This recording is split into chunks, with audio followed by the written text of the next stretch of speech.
vejo na América do Sul tendendo a governos de esquerda.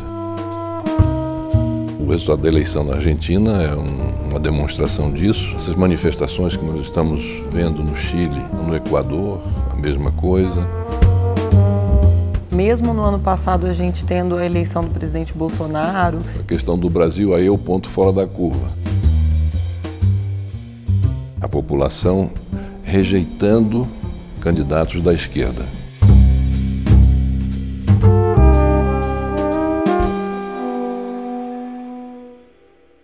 O senhor é presidente do Grupo Parlamentar Brasil-Argentina e nós tivemos na Argentina uma eleição em que um movimento de esquerda chegou novamente ao poder, uma coalizão de esquerda.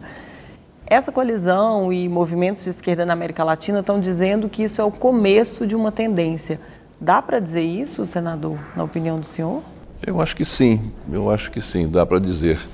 Como houve uma tendência nos anos 90, na eleição de 89 e 90 em toda a América do Sul, houve uma tendência de governos de centro, não é? Para governos de centro. E aí nós tivemos vários presidentes de vários países, inclusive na Argentina e no Brasil, eleitos com essa posição ideológica de centro. Como depois, nas eleições seguintes, em 94, nós já vimos começou uma tendência para governos de esquerda, não é? E agora está havendo, no meu entender, isso também, está havendo um movimento, não é, para a esquerda. No resultado da eleição na Argentina é uma demonstração disso.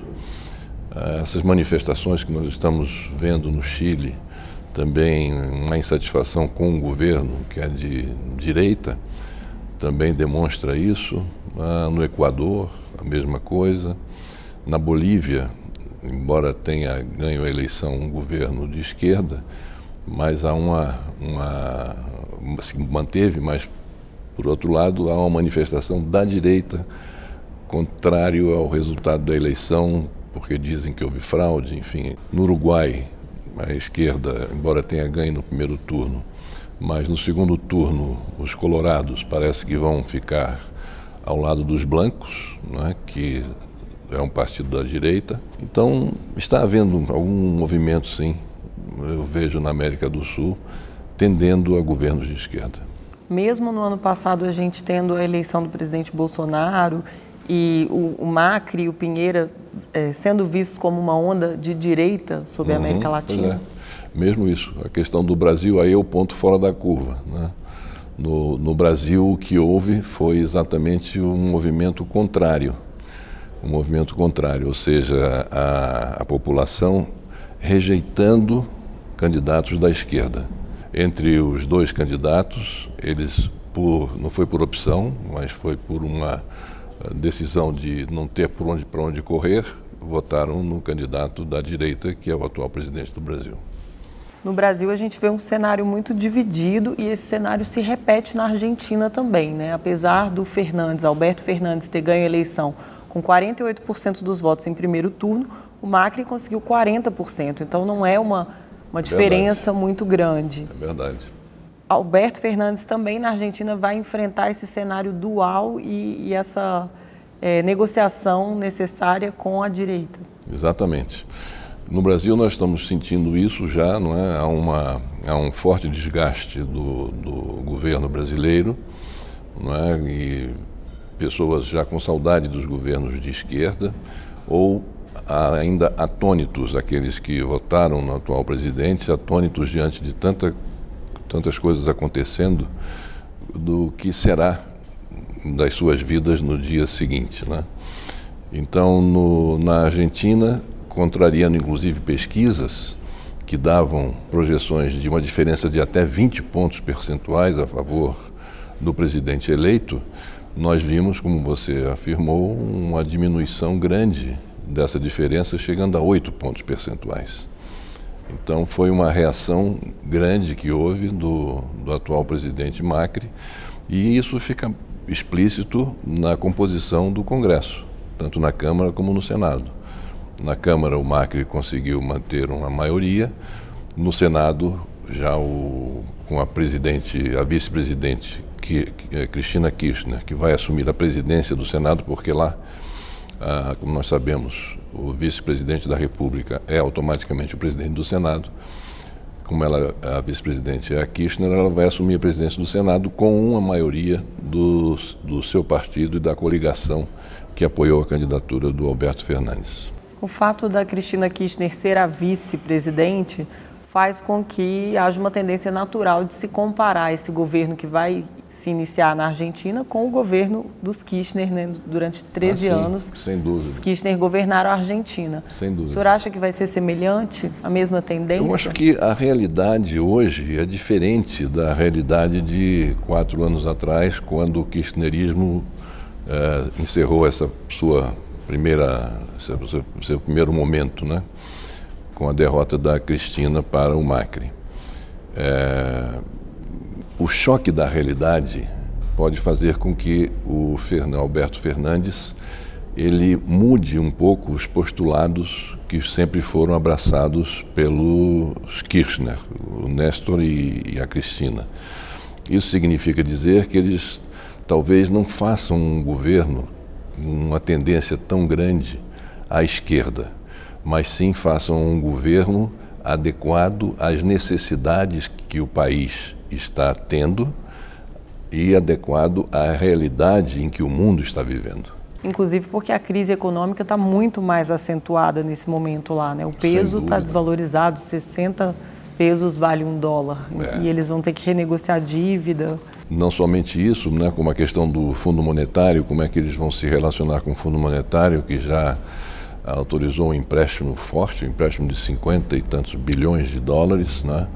E isso não foi suficiente, não está sendo suficiente. Para você ter uma ideia, as reservas brasileiras estão na faixa dos 400 bilhões de dólares. Então é algo extremamente preocupante, porque a economia está muito fragilizada, com a inflação de 50% a 60%, não é? Com a inflação pesando mais sobre os alimentos, o que significa que a classe mais pobre é que vem sofrendo de forma mais premente essas dificuldades.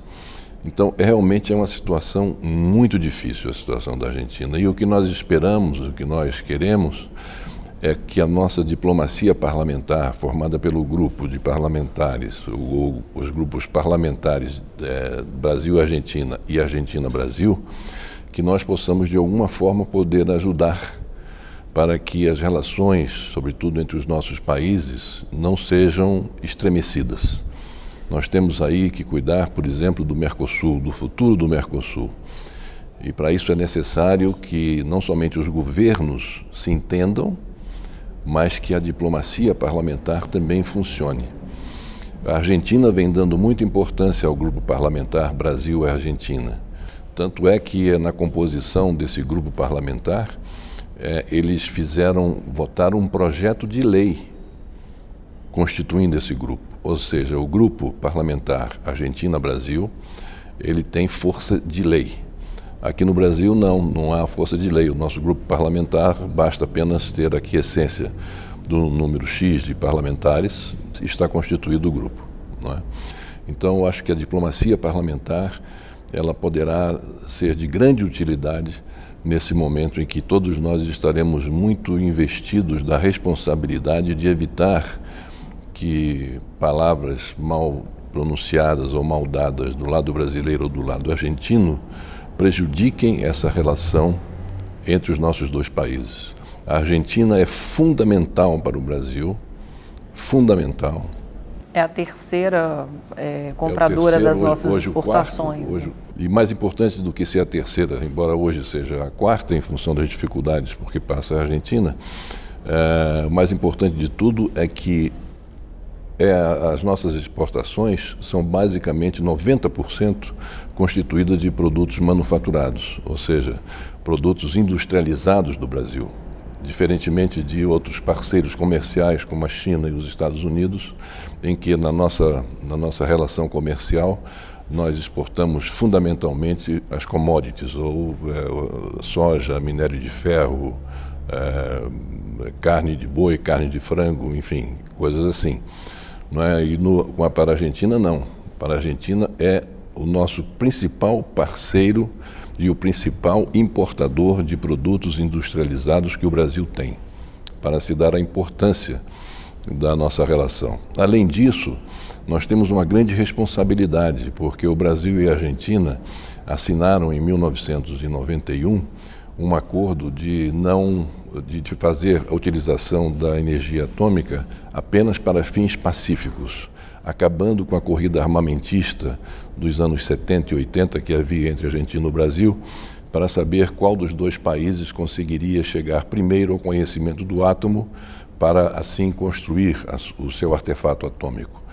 E isso até hoje nunca tivemos nenhum tipo de problema, o que demonstra o grande acerto da medida que foi tomada lá atrás. Tem um acordo de Itaipu também e o próprio Mercosul, né? Sim, o acordo de Itaipu, que é um acordo que tem mais importância, assim, relativa, também é importante a Argentina, sem dúvida, mas tem uma importância maior na questão do Paraguai, não é?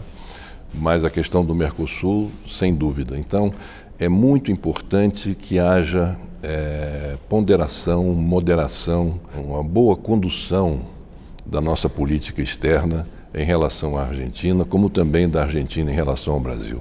Não foi isso que a gente viu durante o período eleitoral argentino e depois das eleições, né? Houve declarações do presidente Bolsonaro contra Alberto Fernandes, também do chanceler brasileiro e do próprio Alberto Fernandes em relação ao presidente Bolsonaro também. Como superar esses primeiros momentos, senador? Bom, eu entendo que foram declarações, enfim, infelizes de ambos os lados, mas foram declarações dadas no calor e sob as emoções de um processo eleitoral. Agora, passada a eleição, terminada essa refrega eleitoral, eu acredito que do mesmo jeito que o presidente Macri recebeu em Palácio no dia seguinte ao anúncio da eleição, recebeu na Casa Rosada o presidente eleito Alberto Fernandes, eles que disputaram a eleição muito renhida e muito agressiva, do mesmo jeito que é isso que aconteceu, eu espero que venha a acontecer também em relação ao presidente Bolsonaro e ao presidente Fernandes, que eles se encontrem um espaço para poder trazer a conversa e os entendimentos e as negociações em função, como disse, dos interesses dos nossos países. Uma das declarações do presidente Bolsonaro foi que a Argentina, com Alberto Fernandes, viraria uma Venezuela. O senhor acredita que isso vai acontecer? Não, eu acredito que tenha sido uma temeridade do presidente Bolsonaro dar uma declaração como essa. Não temos por que pensar que a Argentina vai se transformar numa Venezuela. Ao contrário, nós temos que trabalhar para que a Argentina saia da situação difícil em que se encontra e nós entendemos que para isso uma boa parceria com o Brasil é muito importante. Uma boa parceria e uma boa interação entre os dois presidentes. Mesmo com uma inflação de 55% ao ano, porque esse número, 55%, ele só não é maior do que Venezuela e Zimbábue. Pois é, mas a questão da inflação, você veja, não teve nenhuma dificuldade quando eu assumi a presidência da República. Eu tinha uma inflação de 90%. Se a gente for basear o índice de inflação como um fator restritivo da nossa relação com os parceiros aqui da América do Sul, por exemplo, então não teria conseguido parceria nenhuma. Nós imaginamos que sim, a dificuldade que a Argentina tem de sair desse patamar altíssimo de inflação venha a ser fruto de um trabalho intenso por parte do governo argentino. Mas trabalho este que será muito mais facilitado se houver uma perfeita compreensão entre os dois governos, no sentido, do lado do Brasil, de preservar a Argentina como um principal parceiro dele na América do Sul, na América Latina. Aquele país que mais importa produtos manufaturados é a Argentina, mesmo comparando com as exportações que nós fazemos, como disse, para esses países e a comunidade europeia, aqui eu já citei. Durante o governo Cristina Kirchner, esses produtos manufaturados, alguns deles sofreram restrições, foram taxados. O O senhor acredita que isso pode acontecer novamente, dada a situação econômica argentina nesse momento? Isso não foi uma medida das mais inteligentes tomadas pela ex-presidente Cristina Kirchner, porque apesar dessas medidas, os nossos negócios continuaram sendo sempre muito bons com a Argentina. O Brasil sempre superavitário, inclusive não é interessante que nós tenhamos grandes superávites com a Argentina. Isso não funciona bem. Funciona bem o comércio internacional e o equilíbrio do comércio internacional quando os países estejam mais ou menos equilibrados no que exportam e no que importam. Não é? Então, não deu muito certo aquilo que a ex-presidente Cristina Kirchner fez, porque criou um certo desconforto na nossa relação, e eu acredito que isso não vai se repetir.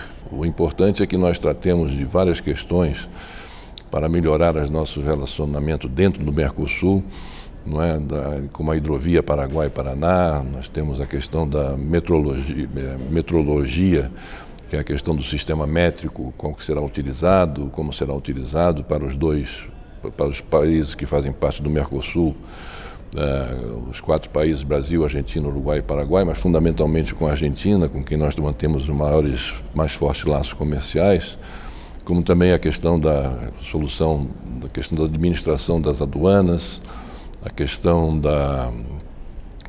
fitossanitária, que é algo também muito importante para melhorar a nossa relação e o nosso fluxo de comércio. Enfim, temos uma miríade de pontos que nós temos que nos debruçar, tratar objetivamente para melhorar a qualidade da nossa relação. O Mercosul e a União Europeia assinaram um acordo este ano que ainda precisa ser ratificado pelos parlamentos. Alberto Fernandes disse que vai rever esse acordo para ver se as condições são favoráveis à Argentina. A Argentina pode prejudicar um processo eleitoral permite tudo, permite tudo, até absurdos como esse. Naturalmente, ele falou em função dessa coisa, o desencadear de paixões no processo eleitoral. Então, aí as maiores bobagens podem sair, como coisas muito positivas também saem. Bolsonaro disse depois que se ele fizesse isso, poderia ser banido do Mercosul. Pois mas o próprio governo Bolsonaro disse logo no início, pela voz do ministro Guedes, que a Argentina não tinha nenhuma importância, que essa questão do Mercosul era uma questão irrelevante, mas logo depois mudou. Aí passou a entender que é isso que nós esperamos, que o presidente argentino também entenda que esse acordo Mercosul-União Europeia é um acordo de extrema importância. No momento em que todos buscam um acordo, todos no mundo buscam um acordo com a União Europeia, somente nós do Mercosul, depois de 20 anos de tratativas, depois de 20 anos lutando para que esse acordo fosse finalmente aprovado, é que vamos achar que não, vamos ter que reavaliar. Não, nós temos que ter preocupação com a reavaliação que a União Europeia quer fazer em relação ao Mercosul. Isso dito, por exemplo, pelo presidente da França, que em função desse desentendimento na questão ambiental, ele já disse que o seu parlamento, a sua Assembleia Nacional, não iria ratificar. Nós temos que, sim, trabalhar para que o acordo do Mercosul seja ratificado pelos todos os parlamentos da União Europeia e pelos nossos parlamentos, porque isso é fundamental para o futuro, não somente do Mercosul, mas de toda a América do Sul. Para o Brasil, o que seria melhor, a eleição de Alberto Fernandes ou de Macri? Tanto faz, eu acho que não tem não há essa distância, não é? Você veja, por exemplo, vamos citar a Bolívia, Bolívia com o presidente Morales, que é um governo de esquerda, não é? E o nosso governo é um governo de extrema-direita, não é? E agora as relações estão muito bem, porque o que prevalece aí é o interesse dos dois países. A nós interessa o gás boliviano. Não é? Então nós temos indústrias e mais indústrias, cidades e mais cidades que estão aí se alimentando do gás boliviano, fruto de um acordo que foi feito entre o Brasil e a Bolívia. Então existem interesses comerciais que falam mais alto, porque esses interesses comerciais, inclusive, são eles que proporcionam e propiciam a paz. Porque quando há uma integração econômica, ou quando há uma integração de interesses comerciais e econômicos, isso é a garantia de que os países que estão assim ligados, que eles manifestam o desejo de viverem em paz. Em termos de passado, a relação bilateral Macri-Brasil e os Kirchner-Brasil, o que foi melhor para o Brasil e para os dois países? Foi, comparando com o que passou, o governo Macri foi melhor para o relacionamento do Mercosul do que o governo na época da presidente Kirchner. Porque levantou essas barreiras alfandegárias. Como eu disse, foi uma bobagem que ela fez, mas o futuro demonstrou que as medidas que ela tomou foram medidas absolutamente fora de propósito, que não ajudou e não colaborou em nada, nem para a própria Argentina. O senhor citou o problema que o Brasil teve com a França e o presidente Macron e a Amazônia. Essa questão já está superada?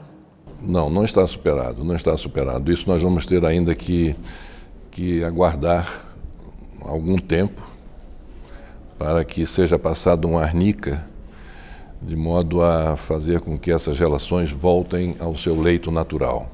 Um diálogo civilizado, que não passe para um nível que a diplomacia mundial não está acostumada a ver, não é? Então, eu acredito que para isso, essa arnica passada vai demorar ainda algum tempo para passar a dor daqueles que foram feridos com esse diálogo áspero entre o presidente francês e o presidente brasileiro.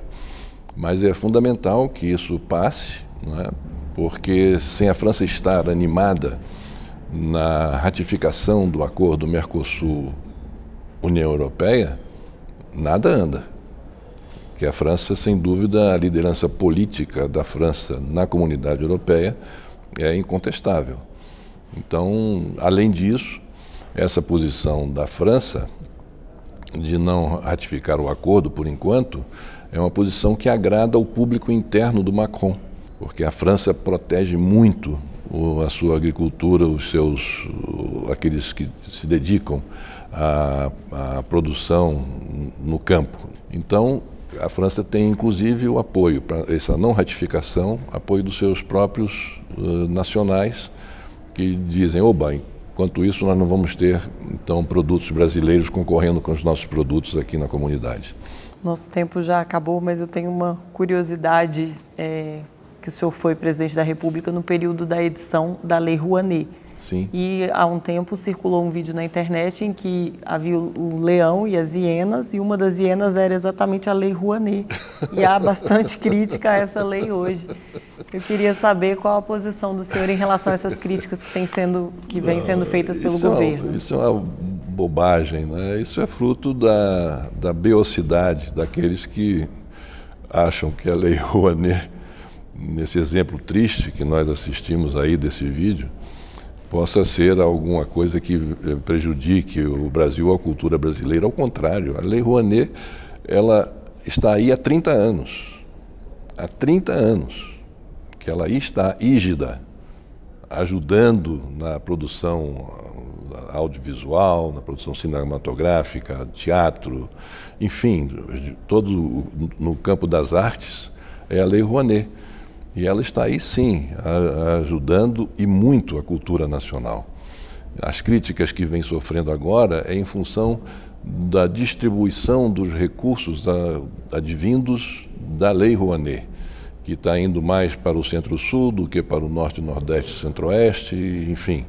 É essa a discussão. Então, o problema não é da Lei Rouanet, o problema é da administração dos recursos que estão sendo auferidos por intermédio da Lei Rouanet e como reparti-los.